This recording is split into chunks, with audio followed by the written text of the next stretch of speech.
Assalamualaikum warahmatullahi wabarakatuh. Saya Yudi Hidawan. Kali ini saya akan melakukan praktikum IPA terkait dengan simbiosis.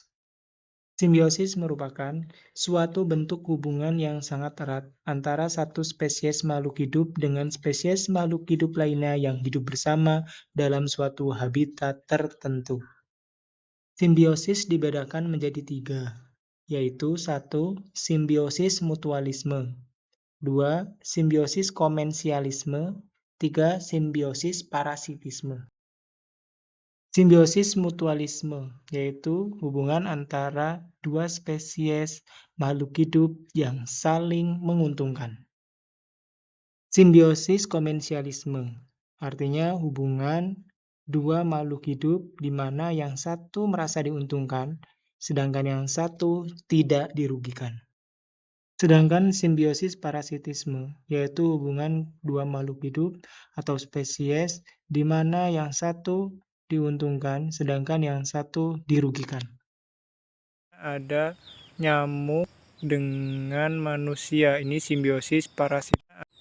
Ini ada juga nyamuk yang hinggap di tangan saya. Simbiosis selanjutnya yaitu manusia dengan tumbuhan. Manusia dan tumbuhan juga merupakan simbiosis mutualisme saling menguntungkan. Saat manusia bernafas, manusia membutuhkan oksigen yang itu biasanya dihasilkan dari tumbuhan.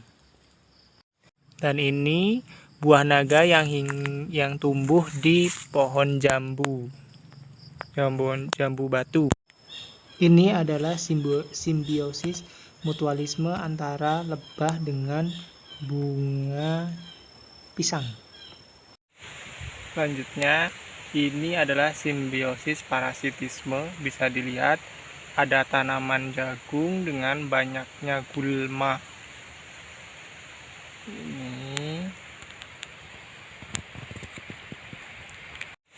Untuk ini bisa dilihat di belakang saya ada tanaman kelapa sawit yang dihinggapi oleh dua tumbuhan, tapi tidak merugikan pohon sawit atau disebut simbiosis komensialisme. Ada tanaman paku-pakuan dan juga ada yang ini tanaman cabai Jawa. Terdapat hubungan simbiosis yang lain, antara lain ini pohon kelapa dengan tanaman cabai Jawa. Ini simbiosis komensialisme. Di sini juga terdapat simbiosis mutualisme. Ini bisa dilihat. Saya telah selesai cari rumput. Rumput ini saya berikan kepada kambing. Lalu keuntungan apa yang diperoleh? Nah, kambing memperoleh keuntungan dari manusia adalah dicarikan makanan sehingga terpenuhi. Nah, keuntungan yang diperoleh oleh manusia, kita tidak usah melihat dari kambing yang nanti akan dijual, tapi kita bisa lihat kambing ini menghasilkan kotoran. Nah, kotoran yang dihasilkan oleh kambing ini bisa bermanfaat untuk manusia, yaitu untuk menanam sayuran. Sehingga kesimpulannya, kambing dan manusia itu memiliki hubungan saling menguntungkan. Hubungan semut dengan pohon terong ini termasuk simbiosis parasitisme. Saya menemukan simbiosis parasitisme. Di sini ada semut yang hinggap di tanaman terong. Nah, semut ini mengganggu pertumbuhan dan juga mengambil nutrisi dari pohon terong. Nah, sedangkan ini sebenarnya ada hewan atau virus pada tanaman cabai ini, virus thrips. Nah, virus ini mengganggu tanaman cabai sehingga tanaman cabai biasanya tidak mau berbuah. Kalau masih kecil biasanya dia akan kerdil atau sulit untuk tumbuh. Kemudian ditemukan lagi simbiosis komensialisme. Di sini ada tanaman kecipir yang merambat atau hidup di pohon seri. Ya, bisa dilihat. Berdasarkan hasil praktikum, ditemukan 3 simbiosis. Antara lain simbiosis mutualisme, simbiosis parasitisme, dan juga simbiosis komensialisme. Simbiosis mutualisme yang ditemukan, yang pertama antara manusia dengan kambing atau domba. Kemudian simbiosis mutualisme kedua, yaitu bunga pisang dengan lebah. Kemudian ada lagi manusia dengan tumbuh-tumbuhan atau pohon. Simbiosis komensialisme yang ditemukan antara lain antara pohon kelapa dengan cabai Jawa. Kemudian tumbuhan paku-pakuan yang hidup pada pohon kelapa sawit, serta pohon kecipir yang merambat atau hidup pada pohon seri.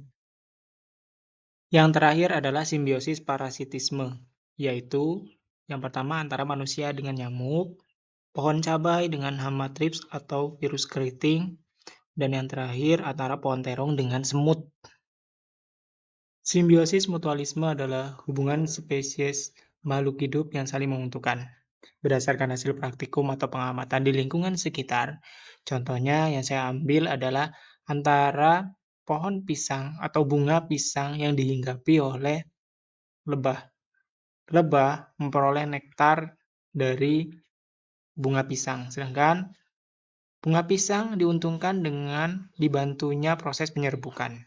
Kemudian yang kedua, simbiosis komensialisme. Contohnya pada pengamatan yang telah saya lakukan adalah antara pohon kelapa sawit dengan tanaman paku-pakuan. Tanaman paku-pakuan memperoleh keuntungan di mana dirinya memperoleh tempat hidup, proses fotosintesis pada pohon kelapa sawit. Namun, kelapa sawit tidak dirugikan apapun dengan adanya tanaman paku-pakuan. Yang terakhir adalah simbiosis parasitisme. Contohnya yaitu antara manusia dengan nyamuk. Nyamuk memperoleh darah yang dihisap oleh manusia. Nah, manusia ini bisa menyebabkan gatal-gatal atau bahkan bisa mendapatkan penyakit seperti malaria, demam berdarah, dan sebagainya.